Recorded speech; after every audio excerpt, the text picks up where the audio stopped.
Namo Myoho Renge Kyo, Namo Myoho Renge Kyo, Namo Myoho Renge Kyo. Hi, friends. I hope you are in good health and safe. Thank you. Thank you for being here. Thank you for your practice. If you're listening on the podcast, tremendous. I'm glad you found the free podcasts. If you're watching on the video, hello, here I am. I'm going to continue my effort at translating the Lotus Sutra with many annotations to integrate it with our Nichiren doctrine practice, but also to be more clear or less obfuscated by the rhetoric of cultural and religious bias. Because as you know, Buddhism is not a religion, but it can be treated as such, and that's really a shame. Chapter 3, a parable. Although it's called a parable, and that's an important part of the existence of chapter 3, it begins with kind of a continuation of the Hoben chapter, in that, as the Hoben chapter made clear, by picking the most, should I say, well-educated, the most honored scholar of Buddhism to this point, following the teachings of the three lesser vehicles, Sariputra, right, a leader amongst this huge assembly of bodhisattva, mahasattvas, and others, right, upasikas, upasakas, so on and so forth. Shakyamuni pulls Sariputra aside, or Sharihotsu, if you're used to reading his name in the Gongyo, to let him know, look, these 40 or more years of teaching have been to try to inspire aspiration of the goal from the get-go for monks and students to realize they can achieve Buddhahood in this life. In other words, living this life free of stress and anxiety. That's been the goal all along. But somehow, this idea that could not be achieved in this lifetime has plagued students without fail, without end. Some may have gotten it, but I need to put an end to that. And I'm picking you, the most educated, the most honored for your scholarship, Shariputra, to understand that this nirvana that everyone's been chasing down was a provisional goal I gave everyone so that they would stay steadfast, because they were in danger of quitting. They couldn't, their disbelief was so strong in the idea that they could be enlightened in this lifetime that they were ready to give up without even getting there. So I gave them the goal of nirvana, something they could aspire to, and in the hopes that they would figure it out. But now, it's been all this time. I've got a limited lifespan as a human being, a teacher here. So no more Mr. Nice Guy. I'm going to tell you what it is, what everyone can do, and what everyone should do, because it's so simple. If you'll just raise your mind of aspiration, accept and understand how this potential, it's already there. All you need to do is awaken it. It's not like you have to contort yourself into something you're not. You just need to open this gateway in your mind. So because this is a radical departure from what everyone's been doing, it's a teaching strictly for bodhisattvas, lotus bodhisattvas, more specifically, because I've been teaching bodhisattvas, Shravakas, and Pratyeka Buddhas, and Shravakas, but this culmination everyone accepts as arhat is not the end goal. It's an accomplishment, yeah, but it's not the end goal. In fact, it's not really an accomplishment, because to call it an accomplishment is to validate the arrogance of those who believe they've achieved it, like you, Shariputra. But if you're still open to going the rest of the way to accomplishing the one Buddha vehicle way, then you're not one of the arrogant ones. You're one who follows the teachings of Buddha, not like the 5,000 who got up and left earlier on, who think they've already gotten there. So in chapter 3, we start off right away with Shariputra after the Hoban chapter saying, at that time Shariputra, ecstatic with joy. Oh man, we're going the whole 9 here, right? The whole Monty, the full Monty, I guess you would say. Instantly rose up. He was excited.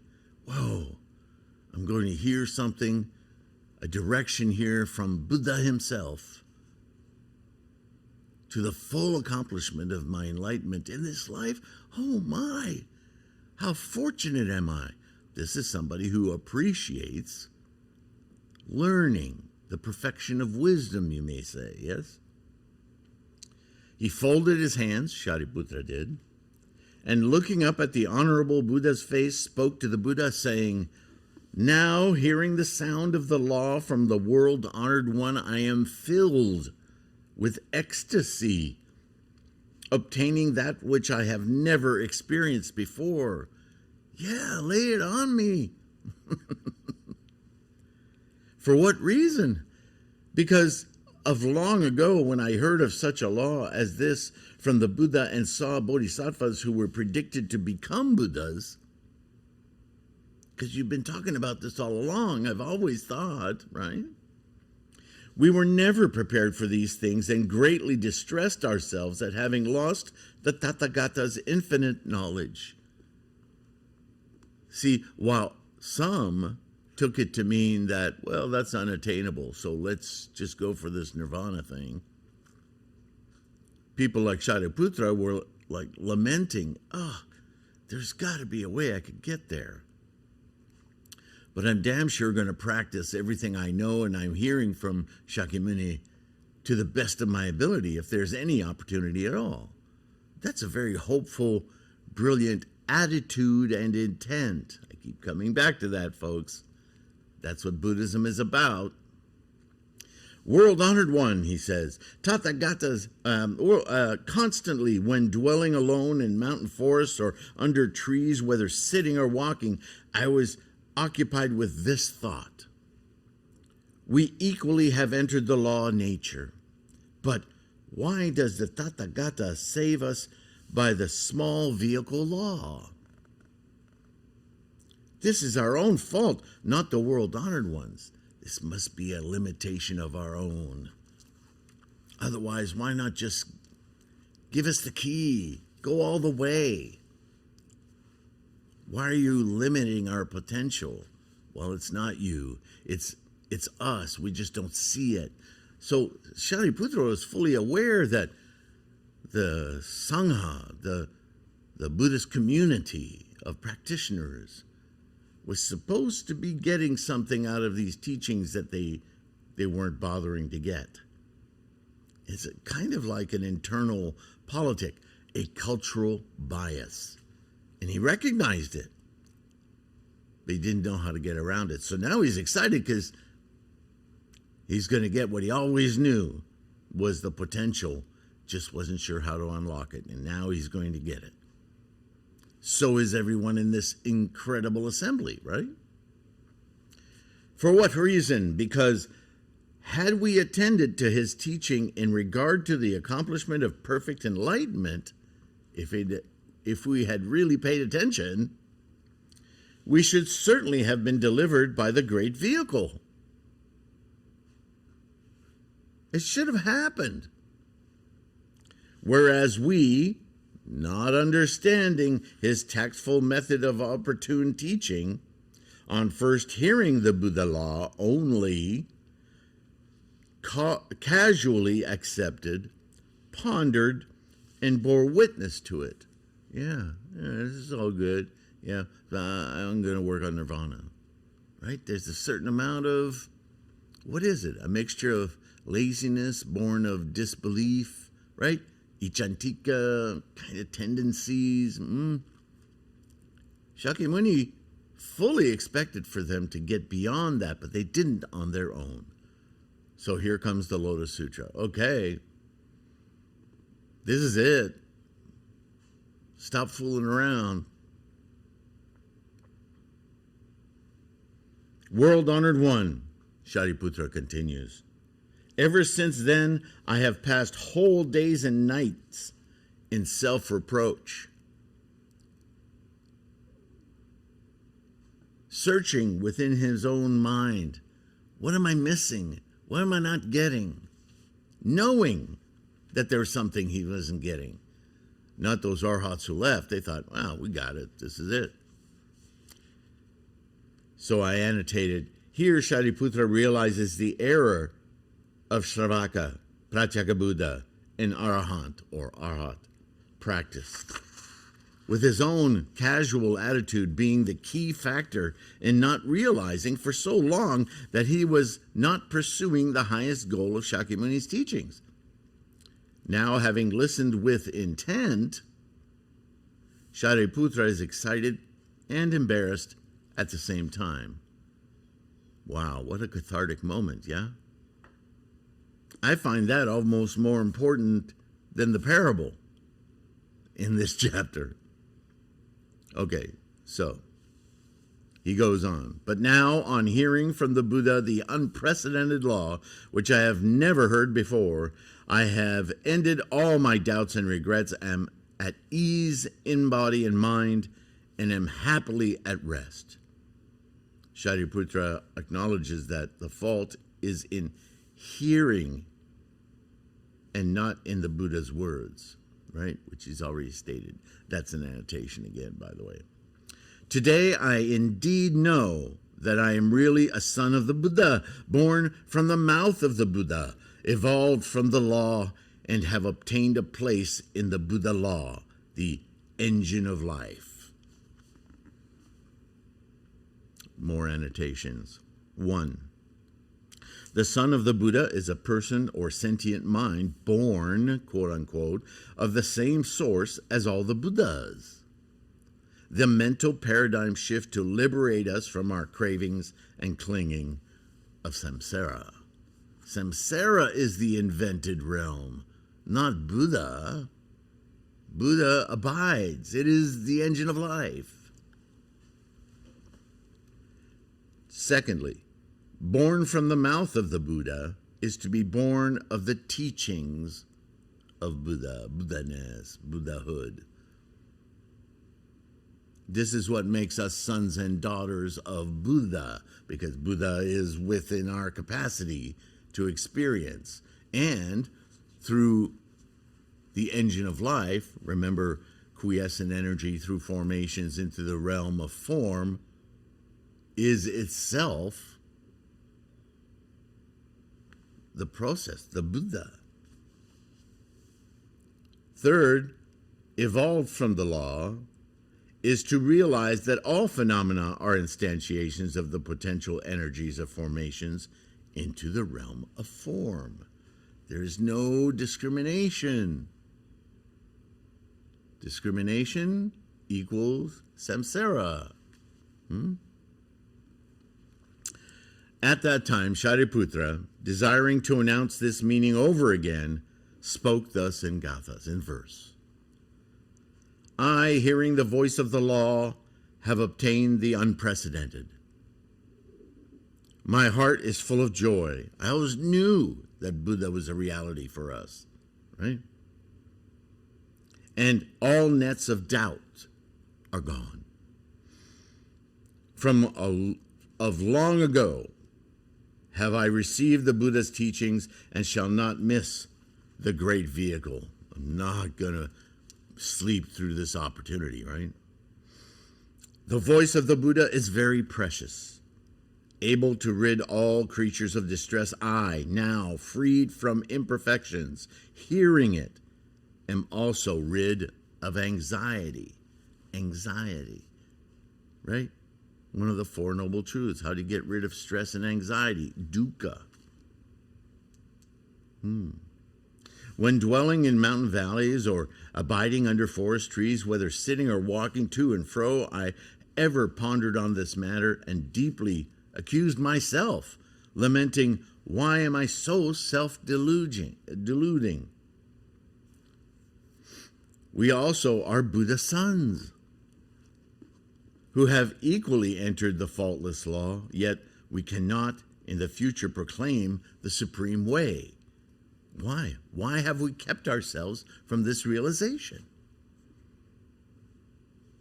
The golden 32 signs, the 10 powers, and 8 emancipations are all included in the one law.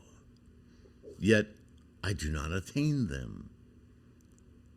It's just acceptance and understanding. You haven't resolved to awaken your Buddha nature. You're going through the motions of doing all these acts to figure out your mind, but you haven't resolved to do that final implementation, that final renge. The 80 kinds of excellence, physical beauty and other special characteristics of a Buddha, the 18 unique characteristics, merits such as these, I have entirely missed. I'm not living it. I'm studying it, but I'm not living it. When alone I was walking to and fro and saw the Buddha in the great assembly, his fame filling the universe, abundantly benefiting all creatures, I thought I had lost this advantage and that I had deluded myself. Always by day and by night, I ever pondered these things, desiring to ask the world-honored one whether I had lost my opportunity or not. That's on you, my friend. Decide. Just do it.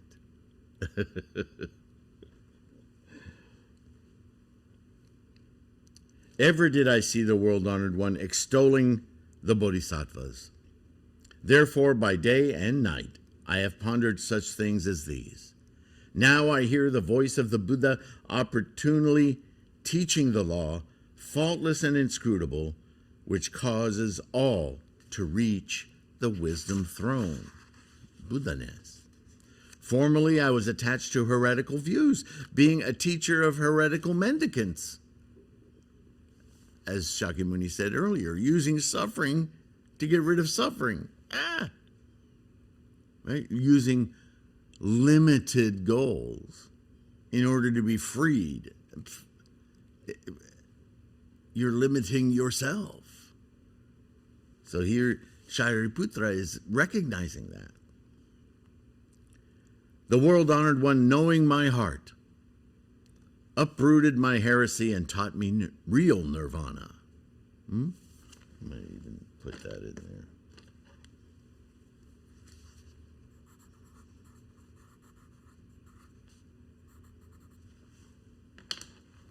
Yeah, because that makes more sense to understand why he's saying what he's saying. Thus, having completely freed myself from heretical views and obtained proof of the law of the empty, then in my mind I said to myself, I have attained extinction. Bingo!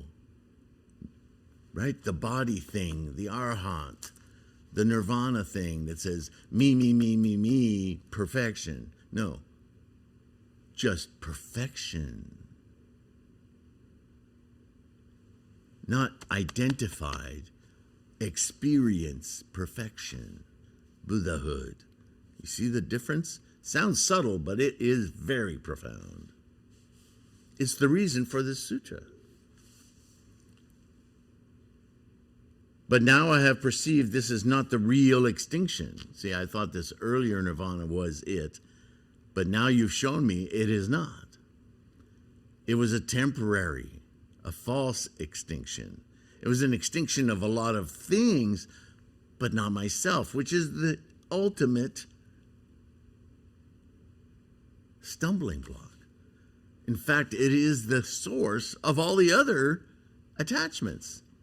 Without this idea of an identified physical self being an I, there's no need for identification of everything else. All of that data collection, that warehouse of stuff, is, not is, blah, blah, blah, blah, blah, blah, blah, is all in service of validating this physical I, which is constantly changing. It's a craving and clinging of selfdom, whereas the huge opportunity of a true self as a compendium, amalgam of energies constantly moving, constantly changing, moment to moment to moment to moment to moment. So much more immense and valid because it's now happening. We are verbs, yeah? I know that's a weird thing to say, but whenever one becomes a Buddha, he possesses all the 32 signs. When he says becomes a Buddha, do we magically change? Do we grow a lump between our eyes and on the top of our heads? Do our earlobes get longer? No, that's not what he means. When we open our mind, our sentient minds, Buddha I, that's what he means. Open the experience of Buddha.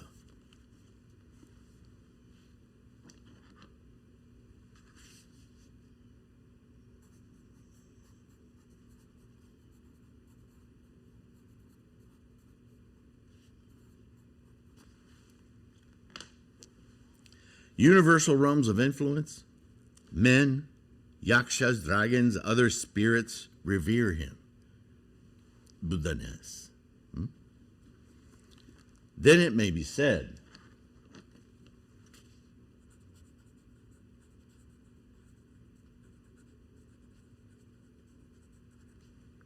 extinction is forever complete, nothing remaining.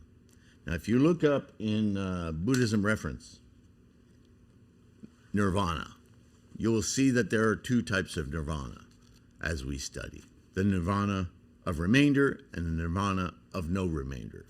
Now, I bring this up again because it can be a stumbling block in understanding what is bodhisattva, right? Because on the one hand, in the three lesser teachings that include bodhisattva, there's this goal, this false goal of nirvana, which is a nirvana of remainder, because you're still here. But that's a false nirvana in those teachings. Now, with the Lotus Bodhisattva, this Bodhisattva understands that true extinction is all the way in and of the self. The Buddha is a mental experience and not a physical one. However, by remaining in this physical saha world, not samsaric world, but the saha world, we have the opportunity to extend our experience of Buddha-ness by interacting, affecting, effecting, influencing others on this journey. And you could say, not wrongly, isn't that nirvana with remainder? But that's a totally different remainder. You see why language, it fails us. So on the one hand, there's a nirvana with remainder that is a false nirvana. And in the lotus, there's a nirvana with remainder in order to achieve the maximal propagation of a bodhisattva who has reached full extinction in the mind, no longer attached. That's where all these fables come from of to the denial of the body. We hear this all the time, but this is what this means. We don't service the body's skandhas. We're not looking for pleasures of the skandhas, of the senses, because they're all related to, ultimately, the physical body. Right? We're not talking about immolation. We're not talking about getting rid of this physical body, because we can use it as a teaching vehicle in a living nirvana, which is how we experience Buddha-ness in our saha mind. Yeah? But that's a different bodhisattva than the bodhisattva of the three lesser vehicles, which still is adhered to the sustenance and continuation of this physical body. It's an attitude and intent shift, right? Paradigm shift. So the bodhisattva of the lotus, different than a bodhisattva of the pre-lotus. And that is the key difference. It's the only difference, really. Then it may be said, extinction is forever complete, nothing remaining, nothing of the identity. Do you see? The Buddha in the Great Assembly proclaims that I shall become a Buddha. Hearing such a voice of the law, all doubts and regrets have been removed.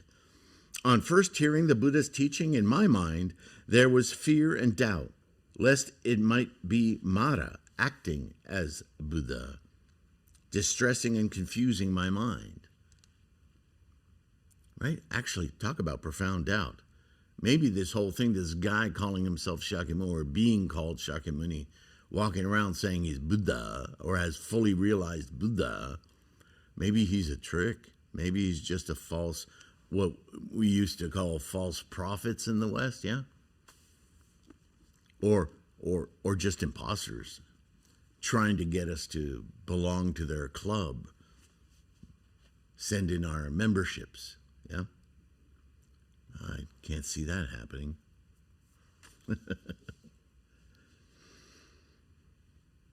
But when the Buddha, with various reasonings and parables, speaks so skillfully, one's heart is peaceful as the sea. Yeah. On hearing, my nets of doubts were broken. The Buddha teaches that the infinite, extinct Buddhas of the past worlds calmly established and in tactful ways, all likewise expounded this law. This has always been the truth. The present and future Buddhas, countless in their numbers, also with tactful ways proclaim such a law as this. Actual past, actual future, no. The idea is that Buddha, the engine of life, abides. The entire cosmos constantly has and will be, is a continuation of this perception of time-space that we have, is simply the engorged potential expressed through the universe and everything within it. The present world-honored one, after his birth and leaving home, having gained the way and rolled the law wheel, also has taught with tactfulness. It is the world-honored one who teaches the true way. The deluded and malicious one has no such truths as these. Mara he's referring to there. Hence I know for certain that this is not Mara acting as Buddha. Because I had fallen into nets of doubt, I conceived it as the doing of Mara. I let myself fall into, right, the power, the influence, the bad influences, if you will, of the karmic freight train of cultural traditions, instead of listening intently to the teachings of Buddhism, yeah? Hearing the gentle voice of the Buddha, profound and very refined, expounding the pure law, my heart is filled with joy. My doubts and regrets are forever ended. I am at rest in real wisdom. I am sure I shall become a Buddha, revered by universal realms of influence and men, and rolling the supreme law wheel, shall teach many bodhisattvas. Now that's resolve. And implied within that is a letting go of the physical self. But he doesn't burn it. He doesn't chop off chunks of it. He doesn't do any of those visceral examples. He doesn't need to. Because now he's progressed to the lotus, where he understands why all of those tales and examples and stories were taught. He doesn't need to make it the gory details, because that in itself is an attachment to body. Yeah? It's not necessary, because this is happening in the attitude and the intent of a sentient mind. At that time, the Buddha said to Sariputra, now I declare in this great assembly of universal realms of influence, men, ascetics, Brahmins, and others, of long ago in the presence of 20,000 kotis of Buddhas, for the sake of the supreme way, I continuously taught you, while you also, for long nights and days, have followed me and received my teachings. By reason of my tactful guidance, you have been born into the law, my law. Sariputra, of long ago I caused you to resolve on the Buddha way, but you have now entirely forgotten it, and so consider that you have attained extinction. Now again, desiring to cause you to recollect the way which you originally resolved to follow, I teach for all the Shravakas this great vehicle sutra called the Lotus Dharma Sutra of the Wonderful Law, by which bodhisattvas are instructed and by which the Buddhas watch over and keep in mind. Mind, mind, mind, mind. Shariputra, in a world to come, after infinite, boundless, and inconceivable kalpas, when you shall have served some 1,000 myriad kotis of Buddhas, maintained the right law, and completed the way which bodhisattvas walk, you shall become a Buddha whose title will be Flower Light Tathagata, revered, all-wise, perfectly enlightened in conduct, well-departed, understander of the world, peerless leader, controller, teacher of universal realms of influence and men, Buddha, world-honored one, and whose domain shall be named undefiled, whose land will be level and straight, pure and ornate, peaceful and prosperous, replete with celestial people, with lapis lazuli for earth, having 8 intersecting roads with golden cords to bound their cities, and by each road a line of precious seven trees always filled with flowers and fruits. I think that should say precious 7 gems. Gem trees? I have to look that up.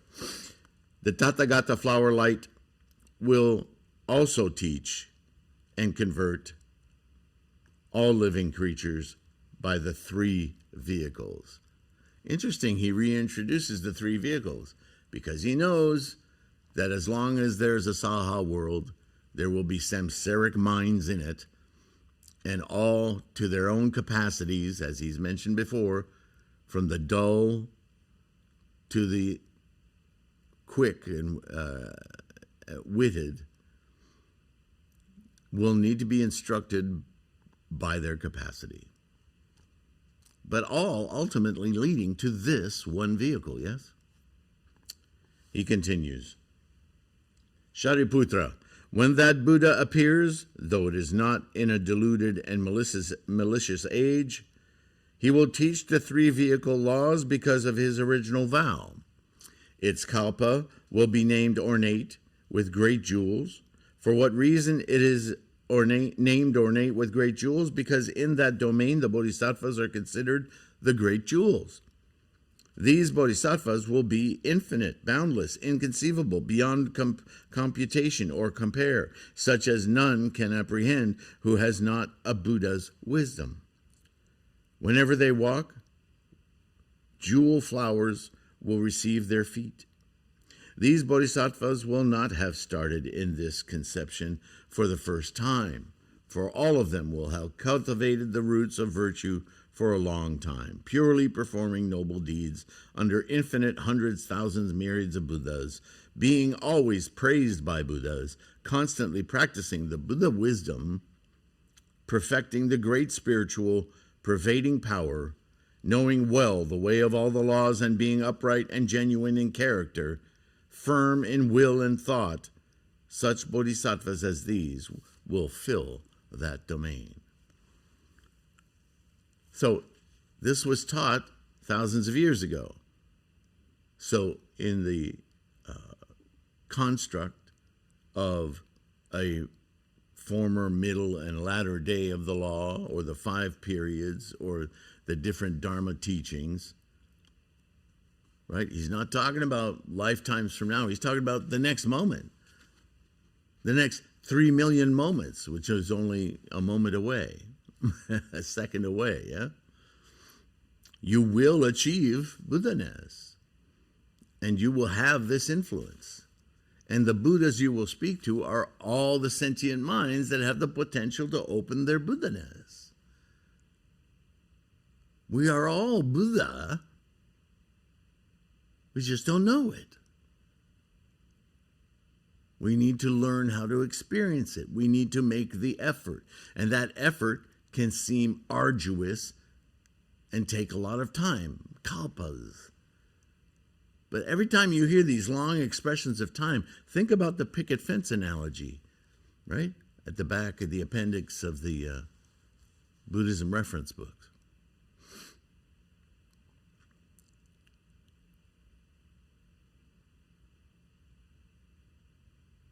Sariputra, the lifetime of the Buddha flower light will be 12 minor kalpas. You'll be experiencing Buddha-ness. It'll feel like forever. Except the time during which he, being a prince, has not yet become a Buddha.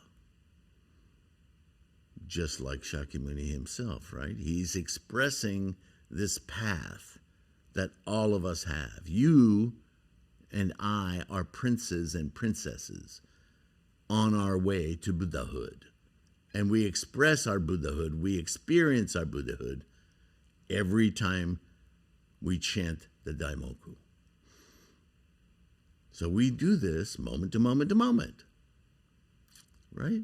Right now, I'm experiencing moments of Bodhisattva and Sravaka and Pratyeka Buddha, but a Lotus Bodhisattva, because I am articulating through my own expedient devices, skillful means, the teachings of Shakyamuni Buddha, or Buddha-ness. And when I'm done and I go back to my Butsudan and I chant the Daimoku, I'll awaken Buddha, right?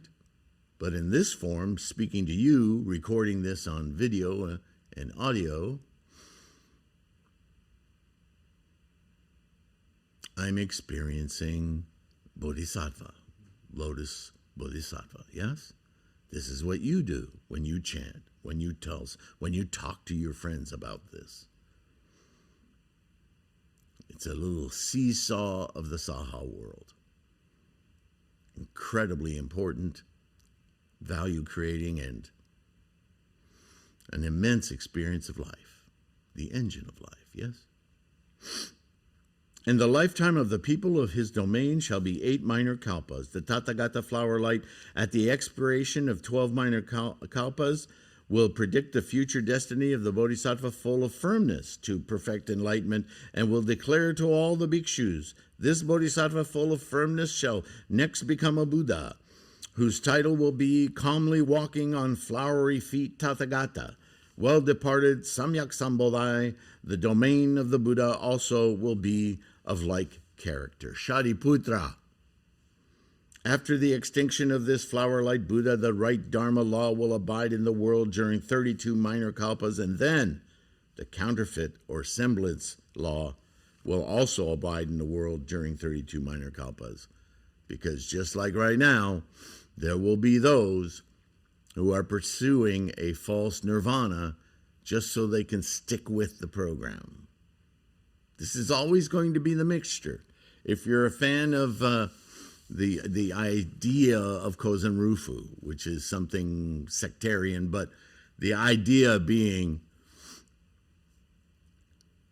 a conception of world peace, which is an outcome of enlightenment, of our practice. But if you're into that particular teaching of Kozen Rufu, it takes hold of this segmentation, that there's always going to be those who are walking the Bodhisattva path, who have experienced Buddha-ness like you and I, and continue to train.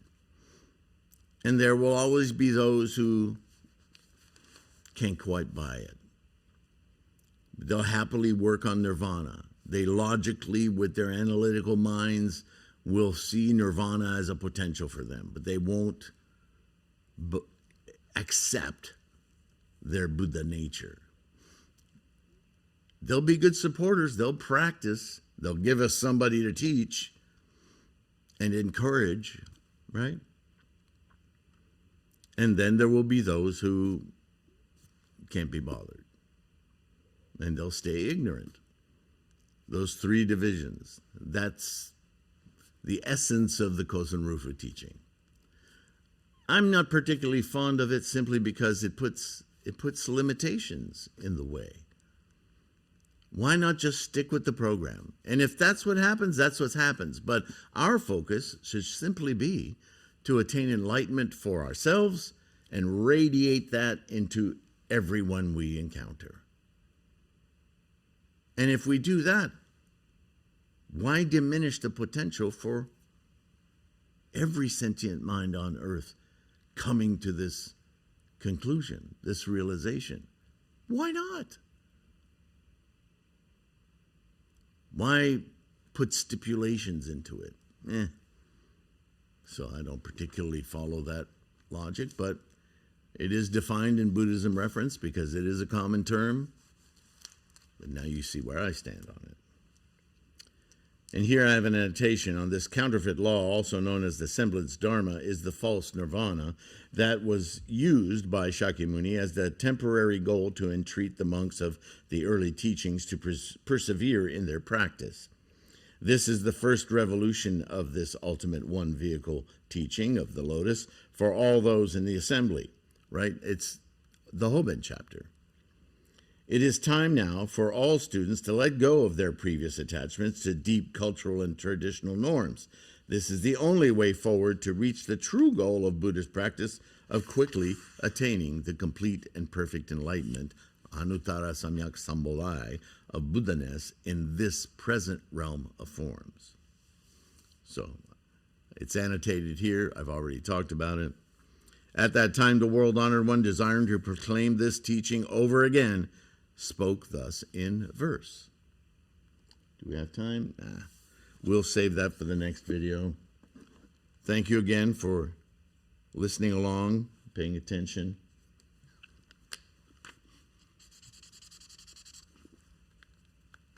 I truly appreciate your support, which ranges from, as you know, liking and subscribing, takes a few seconds, but really beneficial to our propagation of this resource and promulgation of Nichiren's doctrine of the Lotus Sutra. Yeah? And of course, the links are in the description for all manner of support from the bookstore, the mandala store. Excuse me. Certainly, lots of free information on threefoldlotus.com on the core study materials page. You can download for yourself or as a teaching aid, a conversation aid, whatever.